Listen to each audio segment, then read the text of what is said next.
अस्सलाम वालेकुम dear student, hope you all are fine. हमने प्रीवियस वीडियो में मनी चैप्टर का काम किया था। अब उसका आधा काम जो बाकी रह चुका है, अब वो आज हम डन करेंगे कि हमें वो काम आगे किस तरह करना है। ठीक है, सबसे पहले आप लोग अपने स्कूल से जो है हैंडआउट्स रिसीव करोगे। उसमें आप लोगों का मैथ का काम होगा। यूनिट है 5 मनी। सबसे पहले आप लोग नोट को रीड करोगे। Exercise 5, 6, 7, 8 done in your book, page number 83, 83, 84, 85, 86 and question number 1 and 2 done in your copy. Exercise 5 जो है 5 से लेकर 8 तक इन पेजेस में मौजूद है। वो काम आप लोग अपने बुक में डन करोगे और क्वेश्चन नंबर 1 और 2 जो है आप लोग अपनी कॉपी में डन करोगे, जो आप लोगों को वर्कशीट में हैंडआउट्स में दी गई हैं। ये काम आपको अपनी कॉपी में डन करना है। चलिए सबसे पहले हम बुक ओपन करते हैं। बुक का एक्सरसाइज 5 है वो समझते हैं। ठीक है,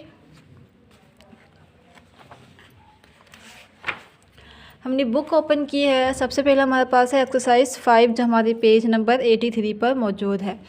The price of the following toys have gone down by ₹10. Calculate and write the new price the first one has been done for you. अब यहाँ पे कहा जा रहा है कि हमारे पास ओल्ड प्राइस है, कुछ खिलौने दिए गए हैं, टॉयज़ है हमारे पास, उनकी पुरानी प्राइस जो है इतनी है। तो हमें उनकी एक न्यू प्राइस बनानी है। जैसे कि पिछले साल ये खिलौना इतने का था, अब इस साल जो है पिछले वाले पैसों में खिलौने के जो पैसे हैं उसमें हमने इतना बढ़ाया, तो हमारे पास इस साल इस खिलौने की प्राइस इतनी है। ठीक है,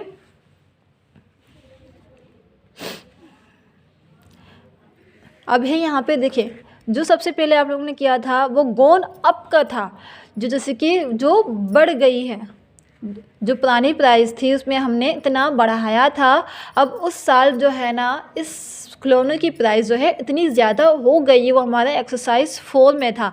अब हमारे पास एक्सरसाइज 5 में क्या कहा जा रहा है कि गॉन डाउन, कि कितना गिर चुका है। जैसे कि मिसाल मैं आप लोगों को देती हूँ, पेट्रोल है, कभी कीमत बढ़ती है, कभी कीमत गिरती है। जैसे कि हमारी चीनी है या चावल है, दाल है, कभी पैसा इतना इस साल में इतना बढ़ गया है, अब इस साल में इतना कम हो गया। सबसे बड़ी मिसाल हमारे पास सोना है, गोल्ड, जो हमारे पास पिछले साल जो है वो ज़्यादा हो गई थी उसकी प्राइस। अब आप लोग मार्केट में जाके देखें कि उसकी प्राइस अभी नीचे आ गई है, मतलब गिर चुकी है, कम हो गई है उसकी प्राइस। तो इसी तरह यहाँ पे भी जो पुरानी प्राइस थी अब हमें उसमें 10 रुपीज़ जो है कम करनी है कि हमारे पास न्यू प्राइस अब क्या होगी। ठीक है, हमारे पास पहले खिलौने की प्राइस थी 75, तो हमने 75 लिखा रुपीज़। अब हम गोन डाउन का मतलब नीचे गिर गया है, उसकी प्राइस कम हो गई है, कितनी 10 रुपीज़ कम हो गई है। तो वो उसकी एक नई प्राइस क्या होगी। तो हमने 10 रुपीज़ को उसकी ओल्ड प्राइस से माइनस करना है। 75 माइनस 10, 5 में से 0 गए, कितने बचे हमारे पास 5।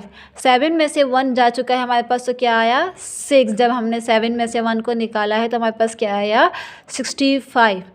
तो हमारे पास अब इस खिलौने की प्राइस कितनी हुई 65। अब है हमारे पास दूसरा खिलौना, उसकी प्राइस है 42।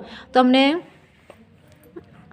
₹42 माइनस कितने रुपए कम हुए हैं इसमें से 10 रुपीज़, तो अब उनको माइनस करेंगे। ठीक है, या रुपीज़ पहले लिख लो या बाद में लिख लो, नो प्रॉब्लम। ठीक है, तो हमने सबसे बड़ी वैल्यू को हमने उतारा 42, उसमें से हम 10 को माइनस करेंगे तो हमारे पास प्राइस क्या होगी। 2 में से 0 गए तो हमारे पास कितने बचे 2।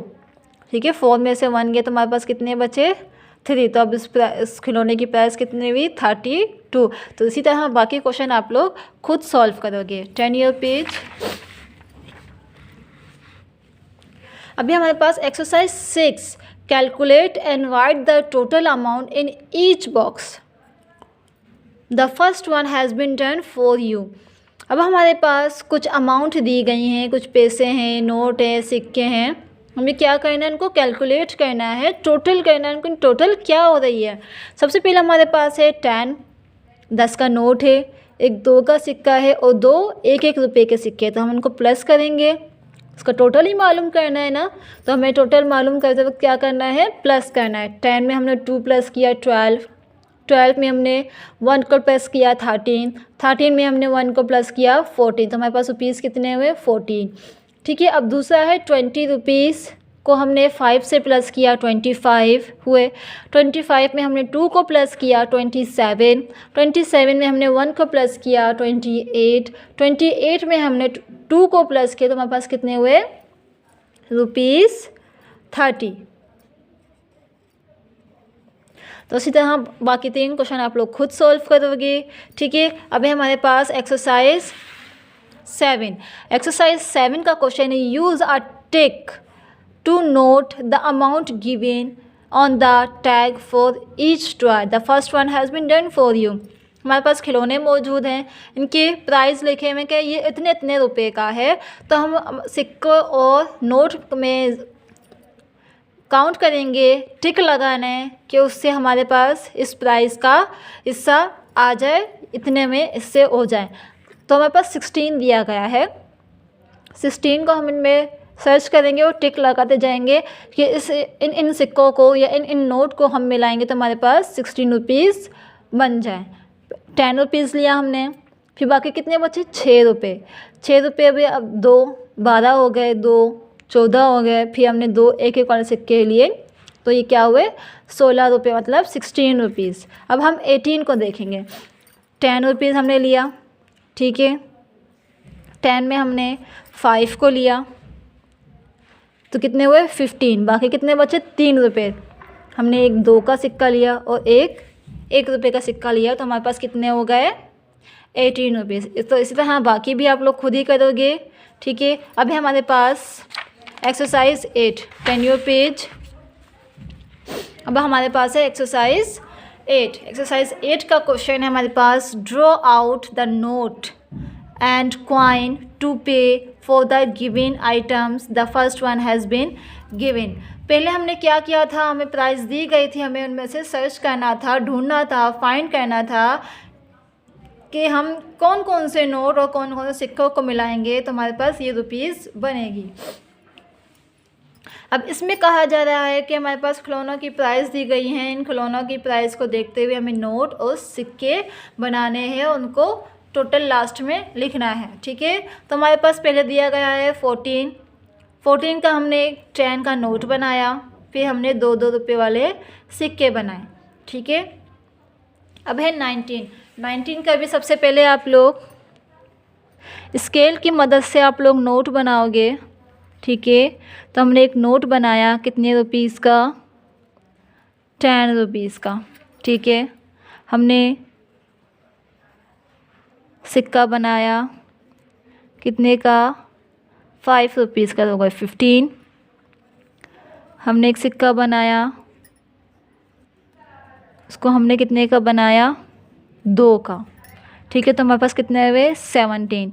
फिर हमने एक सिक्का बनाया कितने रुपीज़ का 2 रुपीज़ का, तो हमारे पास एक टोटल कितने हुए 19। ठीक है, 10 में 5 प्लस किया 15, 15 में 2 को प्लस किया 17, 17 में हमने 2 को प्लस किया 19। ठीक है, तो इस तरह बाकी क्वेश्चन आप लोग खुद सॉल्व करोगे। अब हम चलते हैं अपने हैंडआउट्स की तरफ। हैंडआउट्स में हमारे पास क्वेश्चन नंबर 1 है। ये क्वेश्चन नंबर 1 आप लोगों को अपनी कॉपी में डन करना है। इसका पहला सवाल है add and subtract the following question. हमें प्लस और माइनस करना है दर्जेल क्वेश्चन को। पहले हमारे पास माइनस का क्वेश्चन दिया गया है, हम इसे सॉल्व करते हैं। 0 में से हमने 0 को माइनस किया तो हमारे पास कुछ भी नहीं बचा, तो हमने 0 लिखा। ठीक है, 5 में से हमने 4 को माइनस किया तो हमारे पास कितने बचे 1 रुपीज़। ठीक है, अब हम दूसरा क्वेश्चन है प्लस का। 3 में हमने 6 को प्लस किया, हमारे पास कितने हुए 9। 1 में 1 को प्लस किया 2। ठीक है, अब तीसरा क्वेश्चन है 3 में से हमने 0 को माइनस किया। 0 की कोई वैल्यू होती ही नहीं, तो हमने क्या किया 3 एज इट इज़ नीचे उतारा। 2 में से हमने 1 को माइनस किया, कितने बचे हमारे पास 1। तो इसी तरह बाकी के 3 जो क्वेश्चन दिए गए हैं वो आप लोग इन क्वेश्चन की मदद से सॉल्व कर सकते हैं, जो मैंने अभी आप लोगों को समझाया। Turn your page.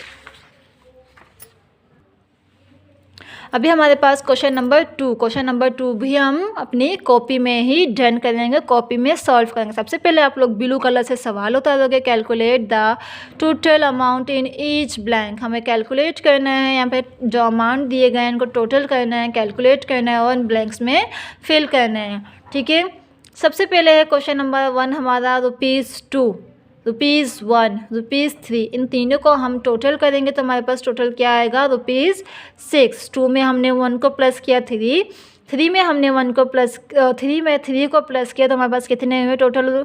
₹6। अब क्वेश्चन नंबर 2 है ₹10, ₹5, ₹1।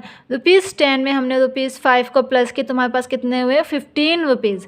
₹15 में हमने 1 को प्लस किया तो कितने हुए हमारे पास? ₹16। तो हमारे पास टोटल अमाउंट क्या है इसकी? ₹16। अभी हमारे पास क्वेश्चन नंबर 3 ₹0, ₹6, ₹2। क्योंकि हमारे पास ज़ीरो की कोई भी वैल्यू नहीं होती है, ज़ीरो की कोई अहमियत नहीं है जब वो अकेला हो या 2 हो। अगर वो नंबर से पहले है ज़ीरो तो उसकी कोई भी वैल्यू नहीं होती।